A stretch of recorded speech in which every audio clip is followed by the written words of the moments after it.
नाजरीन, मैं हूँ बिस्मिल्लाह आफ्ताब आलम और आप देख रहे हैं उर्दू हिंदी नॉलेज चैनल। आइए, जो सिलसिला चल रहा था उसी में आगे बात करते हैं। और आज का जो हमारा टॉपिक है उसमें बात करेंगे वक़ार अज़ीम की। वक़ार अज़ीम से मुताल्लिक़, इनकी तसानीफ़ों से मुताल्लिक़ सवालात आते हैं। टीजीटी का एग्ज़ाम हो या इसके अलावा जो दीगर एग्ज़ाम कोई भी हों, या ऐसे राइटर हैं जिनके बारे में मालूमात कम मिल पाती है और इनसे सवाल जब पूछे जाते हैं तो वो स्टूडेंट के लिए टफ़ हो जाते हैं। इससे पहले के वीडियो अगर आपने नहीं देखे इसी तरह के, जिसमें मेहदी अफ़ादी हैं, शौकत खान भी हैं, इन पे मैं बात कर चुका हूँ। आप माई क्वेश्चन की जो प्लेलिस्ट है उसमें ज़रूर जाइएगा, वहाँ से ये क्वेश्चन आप सवाल ऐसे आपको मिलेंगे। तो देखिए, वक़ार अज़ीम के बारे में ज़्यादा बात नहीं करेंगे, ख़ास चीज़ों पे बात करेंगे। पहली बात तो इनका नाम याद रखिए, सैयद वक़ार अज़ीम इनका नाम है। पैदाइश इनकी याद रखिए 15 अगस्त को हुई है 1910 इलाहाबाद में। तो 15 अगस्त के दिन कौन पैदा हुआ? वक़ार अज़ीम पैदा हुए हैं 15 अगस्त 1910 इलाहाबाद। इसके बाद में अगला सवाल है वक़ार अज़ीम का इंतकाल। तो वक़ार अज़ीम जो हैं उनका इंतकाल हुआ है 17 नवंबर 1976 को लाहौर में हुआ है। अब याद रखिए, लाहौर में इंतकाल वक़ार अज़ीम हैं। इसके साथ साथ में फैज़ अहमद फैज़ हैं और इक़बाल हैं, इन सभी का लाहौर में ही इंतकाल हुआ है। तो 1975 में इनका इंतकाल हुआ। सैयद वक़ार अज़ीम के वालिद का नाम आपको याद रखना है, ये इम्पोर्टेंट है। सैयद मकबूल अज़ीमाबादी है। चूँकि ये पहले से मशहूर शायरों में गिने जाते हैं, तो सैयद मकबूल अज़ीमाबादी जो हैं वो वक़ार अज़ीम के वालिद हैं। ये आपको यहाँ से याद रखना है। सैयद वक़ार अज़ीम का पेशा आपको याद रखना है। पेशे में क्या है, इन्होंने जो तराजू हैं, तर्जुमे करने का काम किया है, नक्काद थे, या तनक़ीद का काम किया है, साथ साथ में मुहक़्क़िक़ भी हैं। तो ये तीन चीज़ें ख़ास तौर से इनके पेशे में आती हैं, इसको याद रखिएगा। आगे देखिए, अगला पॉइंट है कि सैयद वक़ार अज़ीम ने मुलाज़िमत जो की है, जहाँ ये उस्ताद रहे हैं, तो जामिया इस्लामिया यूनिवर्सिटी है और इलाहाबाद यूनिवर्सिटी, इन दोनों में ये रहे हैं। और इलाहाबाद यूनिवर्सिटी में इन्होंने तालीम भी हासिल की थी। साथ ही साथ इस यूनिवर्सिटी, इन दोनों के अलावा ये भी याद रखिए, ओरिएंटल लाहौर का जो कॉलेज है जिसमें प्रोफेसर के तौर पे इक़बाल भी रहे हैं, साथ साथ में आप याद रखिएगा अख्तर शीरानी भी रहे हैं। इसमें भी कई इसातिज़ा बन करके रहे हैं लाहौर, जो ओरिएंटल लाहौर कॉलेज में, तो उसमें वक़ार अज़ीम भी उस्ताद के तौर पे रहे हैं। अगला पॉइंट देखिए कि वक़ार अज़ीम उर्दू के पहले, ये बहुत इम्पोर्टेंट है जो यहाँ से आपको याद रखना है। ख़ास तौर से वक़ार अज़ीम के बारे में यही आपको याद रखने की ज़रूरत है कि वक़ार अज़ीम जो हैं वो उर्दू के पहले गालिब प्रोफेसर, उर्दू के पहले अफ़सानवी अदब के अव्वलीन नक्काद जो हैं, यहाँ पे नक्काद कलर लिखा है, नक्काद शुमार किए जाते हैं। तो अगर आपसे पूछा जाता जाए कि गालिब उर्दू के पहले गालिब प्रोफेसर कौन हैं, तो वक़ार अज़ीम का नाम लीजिएगा। और अफ़सानवी अदब के अव्वलीन नक्काद कौन हैं, तब भी आप वक़ार अज़ीम को जो है आप ऑप्शन में लगा सकते हैं। साथ ही साथ में वक़ार अज़ीम ने जो तालीम हासिल की थी, मैंने कहा था कि एमए जो इन्होंने किया था वो इलाहाबाद यूनिवर्सिटी से किया और बाद में यहाँ उस्ताद भी रहे, और अलीगढ़ से इन्होंने वीटी की डिग्री हासिल की थी।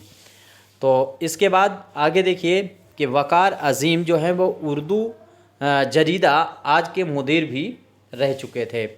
तो ये भी आपको यहाँ से याद रखना है। साथ ही साथ में याद रखिएगा, ये जो अभी ऊपर बात हुई थी उसी से मुताल्लिक़, कि वक़ार अज़ीम जो हैं वो गालिब की 100 साला तकरीबात पर, यानी जब गालिब का इंतकाल 1869 में हुआ और फिर 1969 में गालिब अकाडमी कायम की गई थी दिल्ली में, जहाँ से गालिब नाम का गालिब नामा जो है वो रिसाला अखबार भी निकलता है। तो उसको भी याद रखिएगा। और साथ साथ में इसको याद रखना है ये कि जब 100 साल गालिब के इंतकाल के हुए थे तो 100 साला इनका जो है वो पुण्यतिथि मनाई गई थी ख़राज अक़ीदत के लिए। तो उसमें क्या है कि वक़ार अज़ीम जो थे इनको गालिब प्रोफेसर मुकर्रर किया गया था, क्योंकि एक तरह से कह सकते हैं कि माहिर गालिबियात ये भी माने जाते हैं। गालिब पे इन्होंने भी बहुत काम किया है। اور شاید سب سے پہلے کام کیا ہے، اسی لیے ان کو یہ خطاب دیا گیا ہے غالب پروفیسر کا۔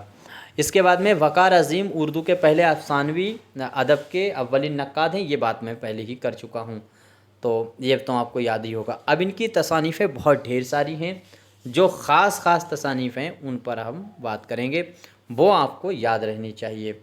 سب سے پہلے دیکھیے ان کی جو تصانیف ہے اس میں آپ کو یہ یاد رکھنا ہے افسانہ نگار، تو افسانہ نگار ان کی تصنیف ہے۔ دوسری داستان سے افسانے تک، یہ بھی خوب پوچھی جاتی ہے، جو انہی کی تصنیف ہے۔ اس کے بعد میں یاد رکھیے گا نیا افسانہ، تو یہ تصانیفیں کس کی ہیں؟ ہماری داستان، یہ آپ کو یاد رکھنا ہے، ہماری داستان کس کا ہے؟ انہی کا ہے۔ فن اور فنکار، یہ آپ کو یاد رکھنا ہے، انہی کی تصنیف ہے۔ ہمارے افسانے بھی آپ کو یاد رکھنا ہے ہر حال میں۔ اقبال بطور شاعر اور فلسفی یاد رکھنا ہے۔ اقبالیات کا تنقیدی جائزہ، یہ کئی بار اس کو پوچھا گیا ہے، اقبالیات کا تنقیدی جائزہ کس نے لکھا ہے؟ تو وقار عظیم کا نام یاد رکھیے گا۔ اس کے بعد میں ہے چند قدیم ڈرامے، تو چند قدیم ڈرامے انہی کی تصنیف ہے۔ اچھا، دوسری چیز ایک بہت اچھا سوال آپ سے پوچھا جاتا رہتا ہے، یاد رکھیے شرح، یعنی شرح اندر سبھا جو ہے وہ کس کی تصنیف ہے؟ تو آپ کو ہر حال میں یاد رکھنا ہے شرح اندر سبھا جو ہے وہ انہی کی تصنیف ہے، وقار عظیم کی۔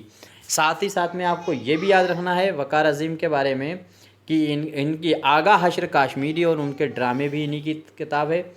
اور اس کے بعد میں اردو ڈرامے کا فن اور منزلیں، یہ بھی خوب پوچھا جاتا ہے۔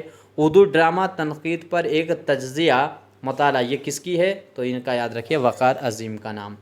اقبال معاصرین کی نظر میں، یہ بھی وقار عظیم ہے۔ اقبال پہ دیکھیے کتنا کام کیا ہے انہوں نے۔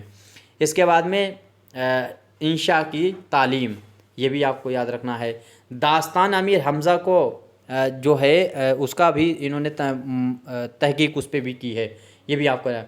فورٹ ولیم کالج تحریک اور تاریخ، تو فورٹ ولیم کی تحریک اور تاریخ کے بارے میں بھی ان کی ایک تصنیف ہے۔ اور ساتھ ساتھ میں آپ کو یاد رکھنا ہے منٹو کا فن، یہ یاد رکھیے انہی کی کتاب ہے۔ اس کے بعد میں ہندوستان 5000 سال پہلے، بہت ہی مشہور کتاب ہے، یہ پوچھی جاتی رہتی ہے، آپ کو یاد رکھنا ہے۔ وقار اردو وقار غالب، تو یہ آپ کو یاد رکھیے وقار غالب، یہ وقار عظیم کی ہی تصنیف ہے۔ مطالعہ کے بہترین طریقے، ویری امپورٹنٹ ہے وقار عظیم کی، مطالعہ کے بہترین طریقے، یہ آپ سے تصنیف پوچھی جا سکتی ہے۔ بس میرے خیال سے اتنا ہی کافی تھا۔ آگے ہیں محسن کاکوربی ہیں، وہ پھر کبھی بات کریں گے محسن کاکوربی کے بارے میں، لیکن جو زیادہ اہم ہیں ان پر میں بات کر رہا ہوں، یا جن کا جو ہے معلومات جن کے بارے میں جلدی مل نہیں پاتی ہے کتابوں میں، ان پر میں صرف بات کرتا ہوں مائی کوشچن میں۔ تو 7-8 منٹ کی ویڈیو ہوتی ہے، اس سے پہلے کی ویڈیو اگر آپ نے نہیں دیکھی تو دیکھیے گا، ضرور دیکھیے گا۔ اور ساتھ ہی ساتھ میں ان کا PDF لینے کے لیے میرا جو چینل ہے گروپ ہے واٹس ایپ کا، اس پر آپ جڑ سکتے ہیں، جس پہ میں اس کو شیئر کرتا ہوں، اور ان کو بعد میں آپ پرنٹ کر کے نکلوا سکتے ہیں، تو آپ کی تیاری بہت اچھی ہو جائے گی۔ شکریہ، خدا حافظ۔